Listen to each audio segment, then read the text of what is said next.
Voici la vidéo stage vacances jour 4 maths pour les primaires. Aujourd'hui, on va parler des problèmes. Pour effectuer un problème, il nous faut maîtriser plusieurs choses. Par exemple, la compréhension de l'énoncé, bien comprendre ce dont il s'agit. N'hésitez pas à aller regarder ma vidéo sur la compréhension des problèmes. Après, ce qu'on peut faire aussi, c'est, avant de commencer notre problème, quand on a compris ce dont il s'agissait, de faire un petit schéma, c'est-à-dire un petit dessin qui illustre le problème. Ensuite, on doit choisir l'opération. C'est ce que je vous ai mis ici. On a 4 opérations possibles. Des fois, dans des problèmes, on doit faire plusieurs opérations. Ça dépend du niveau de votre enfant. On fait une addition, en fait, quand on a les mots ajouter, somme, total. Alors, des fois, ils n'y sont pas. Donc, c'est quand on comprend qu'on doit mettre ensemble plusieurs nombres. La soustraction, dans l'énoncé, parfois, on a les mots reste, différence, retirer, enlever, mais des fois ils n'y sont pas. Là, on comprend que quand on fait une soustraction, c'est qu'on a un nombre et on enlève un autre nombre. Du coup, on va calculer combien il y a entre les deux nombres. C'est ça la différence. Pour la multiplication, alors c'est pas pareil, c'est quand on prend un nombre et on le calcule plusieurs fois. Le partage, lui, la division, pardon, c'est le partage. Donc j'ai un nombre et je le partage en plusieurs bouts de même taille. Allez, on va s'entraîner au travers de divers petits exercices, pas très difficiles, mais qui illustrent bien tout ça. Donc ici, vous voyez, on a un premier problème. Donc papa pèse 62 kg. Quand il se pèse avec son chien, Eros, la balance indique 66 kg. Combien pèse Eros? Donc là, vous pouvez vous entraîner à le faire à la maison. Du coup, vous coupez la vidéo. Moi, je vais le faire en attendant. Et quand vous avez fini, vous remettez la vidéo. N'hésitez pas à bien lire l'énoncé, à faire un schéma pour pouvoir choisir l'opération. À tout de suite. Donc ici, qu'est-ce que j'ai? J'ai mon papa, tac, qui pèse 62 kg. Je peux faire un dessin comme ça. Vous avez vu, c'est pas un super dessin. Hein. Le tout, c'est qu'on comprenne. Il ne faut pas que ça nous prenne trop de temps. Et quand il se pèse avec son chien. Ah d'accord, donc là, on va mettre le chien. Hop. Bon, j'ai pas fait les beaux-arts, hein, vous avez compris. Voilà, donc là, il y a le chien. C'est Eros. Et lui, hop, ils se pèsent ensemble sur la balance. Ça, c'est la balance, hein. Voilà. Et donc, quand il se pèse avec son chien, la balance indique 66 kg. Ça veut dire qu'il y a écrit 66 kg sur la balance. Ce qu'on doit trouver, c'est combien pèse Eros. Ah, d'accord. Donc, ce qu'on doit trouver, c'est le poids du chien. Donc là, je mets un point d'interrogation parce que c'est ça qu'il faut que je trouve. Le poids du chien. Alors, on nous donne quoi? On nous donne 66 kg, c'est le poids des deux. Et on nous donne le poids de papa. Alors, est-ce que là, j'ajoute? Est-ce que je vais ajouter 62 kg et le poids de tout le monde? Non, je ne vais pas faire une addition. Est-ce que je fais une soustraction? C'est-à-dire, je vais enlever. Alors, je vais réfléchir. Au total, j'ai 66 kg et le papa pèse 62. Si je fais une ligne comme ça, ici, je fais 66 kg, c'est le poids des deux, le chien et le papa. Et là, 62 kg, c'est le poids du papa. Et donc ça serait le poids du chien. Puisque si je fais le papa plus le chien, j'ai les deux. Et oui, c'est ça. Donc, c'est la différence entre le poids total et le poids du papa.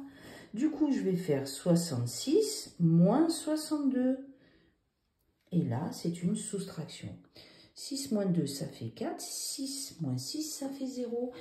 Et le chien pèse 4 kg. Et voilà.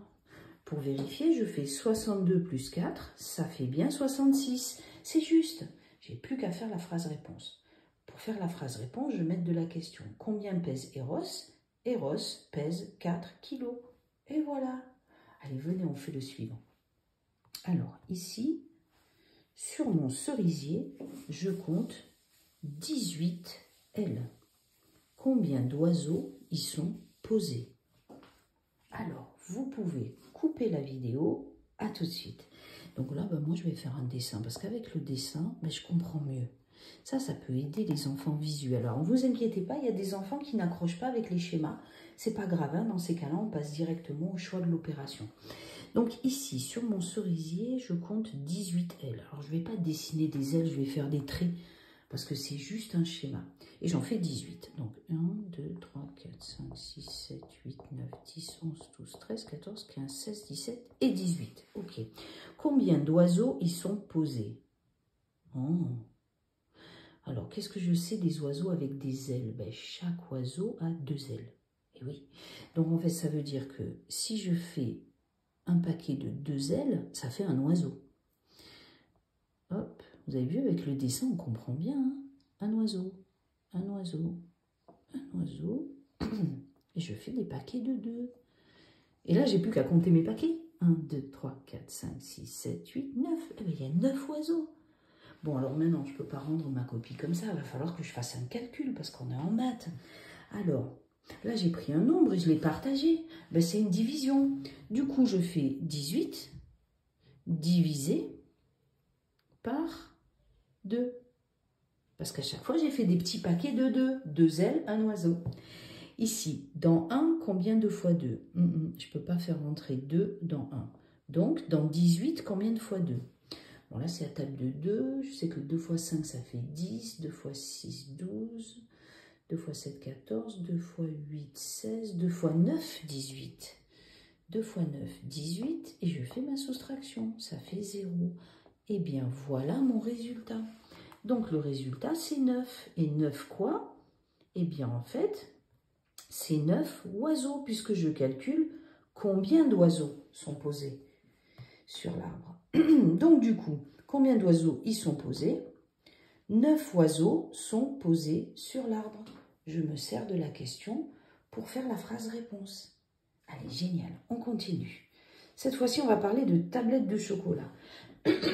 Donc, sur ma tablette de chocolat, je compte 7 rangées de 5 carrés. Combien ai-je de carrés dans ma tablette? Alors, déjà, de quoi ça parle? Ça parle d'une tablette de chocolat. Ça parle de rangées, ok, et de 5 carrés. 1, 2, 3, 4, 5. Ah, c'est ça une rangée, ok. Et en tout, il y en a 7. 1, 2, 3, 4, 5, 6, 7. Bon, là, on commence à manger, hein? D'accord. Combien ai-je de carrés dans ma tablette? Ah, donc là, je dois deviner combien il y a de carrés. Ok, alors c'est parti. Alors là, je ne vais pas faire le schéma parce que regardez, ils l'ont déjà fait le schéma. Donc du coup, je peux quand même le refaire parce qu'il l'a mangé. Donc il y a 7 rangées. 1, 2, 3, 4, 5, 6, 7. Et à chaque fois, il y a 5 carrés.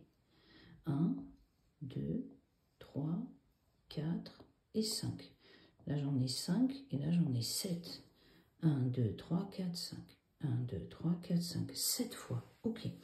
Combien ai-je de carrés dans ma tablette? Alors là, je réfléchis. Est-ce que je fais une addition? Non. Est-ce que je fais une soustraction? J'enlève? Non, là, j'enlève pas. Hein? Non. Est-ce que je partage? Non. Je calcule en fait plusieurs fois le nombre de carrés. Eh bien, je vais faire une multiplication parce que je vais calculer plusieurs fois un nombre. Ici, regardez. Là, j'ai une rangée de 5 carrés. Mais des rangées comme ça, j'en ai 7. Ça veut dire que j'ai 7 fois la rangée de 5 carrés. Je fais 7 fois le 5. Et 7 fois 5, ça fait 35. Combien ai-je de carrés dans ma tablette? Je reprends la question. J'ai 35 carrés dans ma tablette. Allez, on fait le dernier problème. C'est parti. Dans ma tirelire, j'ai 146 €. Pour mon anniversaire, je reçois un billet de 50 €. Combien ai-je d'euros maintenant?